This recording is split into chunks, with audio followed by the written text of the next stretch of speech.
வணக்கம். புதுவையில் சட்டம் ஒழுங்கை பாதுகாக்க காவல் அதிகாரிகள் மற்றும் நீதிபதிகள் ஆலோசனைக் கூட்டம் நீதிமன்ற வளாகத்தில் நடைபெற்றது. புதுவை சட்டம் ஒழுங்கு குறித்து 3 வாரத்தில் அறிக்கை சமர்ப்பிக்க சென்னை உயர்நீதிமன்றம் உத்தரவிட்டதை அடுத்து சட்டம் ஒழுங்கு குறித்த ஆலோசனைக் கூட்டம் புதுவை நீதிமன்ற வளாகத்தில் தலைமை நீதிபதி முருகன் தலைமையில் நடைபெற்றது.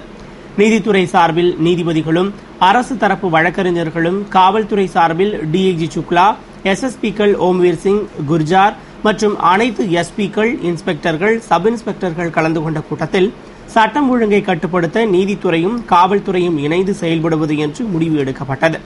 மேலும் சட்டம் ஒழுங்கை கட்டுக்குள் கொண்டுவர வழக்கு பதிவு செய்யப்பட்ட பிறகு விரைவில் குற்றப்பத்திரிகையை தாக்கல் செய்ய வேண்டும்.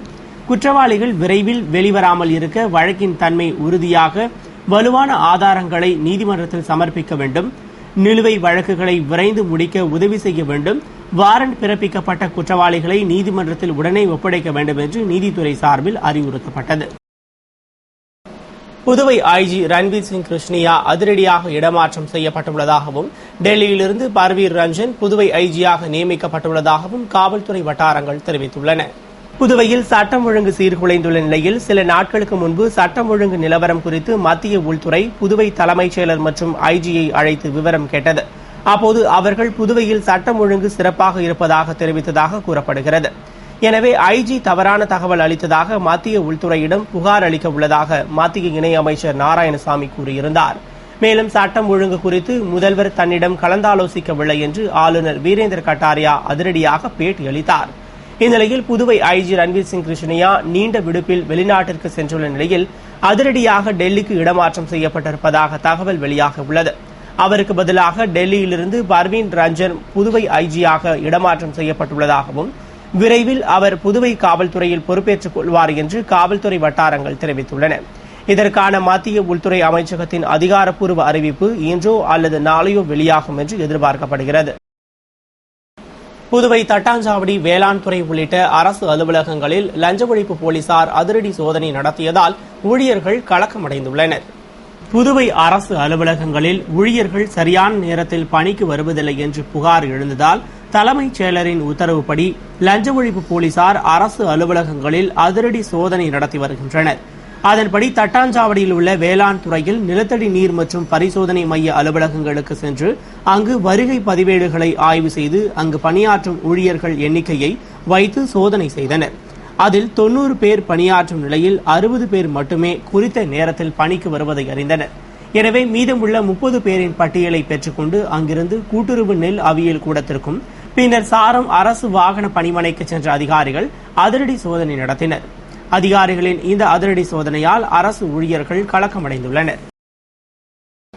புதுவை ஆளுநர் வீரேந்திர கட்டாரியா தொடர்ந்து 2வது நாளாக போக்குவரத்து நிலை குறித்து ஆய்வு செய்தார். புதுவையில் போக்குவரத்து நெரிசல் குறித்து போக்குவரத்து காவல் உயர் அதிகாரிகளுடன் தான் விவாதித்த பிறகும் எவ்வித நடவடிக்கையும் எடுக்கவில்லை என்று அதிருப்தி அடைந்த ஆளுநர் வீரேந்திர கட்டாரியா 11ஆம் தேதி மாலை போலீசாருக்கு தகவல் தெரிவிக்காமல் புதுவை எல்லைப் பகுதியான பாகூர் முள்ளோடை வரை காரில் சென்று போக்குவரத்து நிலையை ஆய்வு செய்தார். அதன் தொடர்ச்சியாக நேற்று 12ஆம் தேதி தொடர்ந்து 2வது நாளாக விழுப்புரம் சாலையில் அரியூர் வரை சென்று அரும்பார்த்தபுரம் மேம்பாலம் கட்டப்பட உள்ள இடம் உள்ளிட்டவற்றை ஆய்வு செய்தார். மாலை 6 மணி முதல் இரவு 7:15 மணி வரை ஆய்வு மேற்கொண்டார். இதனிடையே ஆளுநர் ராஜ்நிவாசிலிருந்து புறப்பட்ட உடனே உஷாரான போலீசார் இந்திரா காந்தி சிக்னல், ராஜீவ்காந்தி சிக்னல் பகுதியில் போக்குவரத்தை ஒழுங்குபடுத்தும் பணியில் ஈடுபட்டனர். மேலும் பணியில் கூடுதலாக போலீசார் அமர்த்தப்பட்டிருந்தனர்.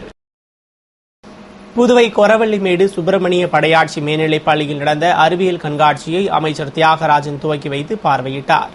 புதுவை கொரவள்ளிமேடு சுப்பிரமணிய படையாட்சி மேல்நிலைப் பள்ளி துணை முதல்வர் சாஸ்திரி தலைமையில் அறிவியல் கண்காட்சி துவக்க விழா நடைபெற்றது. விழாவில் சிறப்பு விருந்தினராக கல்வி அமைச்சர் தியாகராஜன் கலந்து கொண்டு கண்காட்சியை துவக்கி வைத்து பார்வையிட்டார். 1ஆம் வகுப்பு முதல் 12ஆம் வகுப்பு வரை பயிலும் மாணவ மாணவிகளின் நூற்றுக்கணக்கான அறிவியல் படைப்புகள் காட்சிக்கு வைக்கப்பட்ட கண்காட்சியினை அப்பள்ளி மாணவ மாணவிகள் மட்டுமின்றி அருகிலுள்ள பள்ளி மாணவ மாணவிகளும் கண்டு ரசித்தனர்.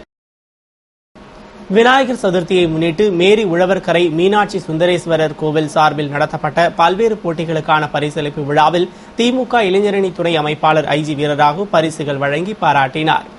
புதுவை மேரி உழவர்கரை மீனாட்சி சுந்தரேஸ்வரர் ஆலயத்தில் விநாயகர் சதுர்த்தியை முன்னிட்டு விநாயகர் சிலை பிரதிஷ்டை செய்யப்பட்டு தினமும் சிறப்பு வழிபாடுகள் நடந்து வருகிறது. மேலும் அப்பகுதி மக்களுக்கும் மாணவ மாணவிகளுக்கும் கோலம், இசை நாற்காலி, ஓட்டப்பந்தயம் போன்ற பல்வேறு போட்டிகள் நடத்தப்பட்டு அதற்கான பரிசளிப்பு விழா நடைபெற்றது. விழாவில் சிறப்பு விருந்தினராக திமுக மாநில இளைஞரணி துணை அமைப்பாளர் ஐஜி வீரராகு கலந்து கொண்டு போட்டிகளில் வெற்றி பெற்றவர்களுக்கு தமது சொந்த செலவில் பரிசுகள் வழங்கி பாராட்டினார். முருகையன் தலைமையில் நடைபெற்ற விழாவில் ராஜகுரு உள்ளிட்ட திமுக நிர்வாகிகள் கலந்து கொண்டனர். புதுவையில் மேம்பால அடிக்கல் நாட்டு விழாவில் பங்கேற்க மத்திய ரயில்வே அமைச்சர் தனி ரயில் மூலம் வரவுள்ளதால் ரயில் நிலையத்தை அதிகாரிகள் ஆய்வு செய்தனர். புதுவை அரும்பார்த்தபுரத்தில் 30 கோடி ரூபாய் செலவில் கட்டப்பட உள்ள ரயில்வே மேம்பாலம் அடிக்கல் நாட்டு விழா மற்றும் புதுவை திருப்பதி எக்ஸ்பிரஸ் ரயில் சேவை துவக்க விழாவில் பங்கேற்க வரும் 17ஆம் தேதி மத்திய ரயில்வே அமைச்சர் மல்லிகார்ஜுன கார்கே டெல்லியிலிருந்து விமானம் மூலம் சென்னை வந்து பின்னர் தனி ரயில் மூலம் புதுவை வருகிறார். இதனை முன்னிட்டு தென்னக ரயில்வே கோட்ட மேலாளர் மஞ்சுளா ரங்கநாதன் தலைமையில் அதிகாரிகள் பிரசாத், நாகராஜன், செந்தில் யாதவ் ஆகியோர் புதுவை ரயில் நிலையம் வந்து ரயில் நிலையத்தை ஆய்வு செய்தனர். மேலும் ரயில் நிலையத்தில் உள்ள விருந்தினர் விடுதியில் வசதிகள் அனைத்தும் உள்ளதா என்று ஆய்வு மேற்கொண்டனர். முன்னதாக அரும்பார்த்தபுரத்தில் நடைபெறும் விழா இடத்தையும் அதிகாரிகள் ஆய்வு செய்தனர். போக்குவரத்து நெரிசலை சீரமைக்கும் வகையில் புதுவை நீடராஜப்பையர் வீதி ஒருவழி பாதையாக்கப்பட்டுள்ளது என்று போக்குவரத்து எஸ்பி குணசேகரன் தெரிவித்துள்ளார். இது தொடர்பாக போக்குவரத்து எஸ்பி குணசேகரன் செய்தியாளர்களுக்கு அளித்த பேட்டியில், சமீப காலமாக புதுவை பகுதிகளில் வாகன போக்குவரத்து அதிகரித்து சுற்றுலா பயணிகளின் எண்ணிக்கையும் கணிசமாக உயர்ந்துள்ளதால் போக்குவரத்து நெரிசல் ஏற்பட்டுள்ளது. குறிப்பாக நகர பகுதியில் போக்குவரத்து நெரிசல் காரணமாக பொதுமக்களுக்கும், வணிகர்களுக்கும், வாகன ஓட்டிகளுக்கும், பாதசாரிகளுக்கும் ஏற்படும் சங்கடங்களை கருத்தில் கொண்டு போக்குவரத்தை சீரமைக்கும் வகையில் பல்வேறு வழிமுறைகள் கையாளப்பட்டு வருகிறது. அதில் ஒரு பகுதியாக சில சாலைகளை ஒருவழி சாலையாக அமல்படுத்தப்பட்டுள்ளது என்று தெரிவித்த அவர், மேலும் நாளை 14ஆம் தேதி முதல் நீடராஜப்பையர் வீதி ஒருவழி சாலையாக அறிவிக்கப்பட்டுள்ளது மற்றும் நீடராஜப்பையர் வீதியில் அனைத்து வாகனங்களும் ஒருவழி பாதையாக்கப்பட்டுள்ளது. அதாவது HM காசிம் சாலை முதல் அண்ணா சாலை வரை கிழக்கிலிருந்து மேற்கு நோக்கி அனைத்து வாகனங்களும் செல்ல வேண்டும் என்று கூறினார். பேட்டியின் போது inspector Maran, sub inspector Balamurugan ஆகியோர் உடனிருந்தனர். புதுவையில் போக்குவரத்து நெரிசல் அதிகமாக இருக்கு. அதை கட்டுப்படுத்துறதுக்காக நாங்கள் பல்வேறு நடவடிக்கைகள் எடுத்துட்டு வர்றோம். அதில் ஒரு பகுதியாக தான் குறிப்பாக இந்த புல்வாரி ஏரியாவில் ஒன்வே டிக்ளேர் பண்ணுறது.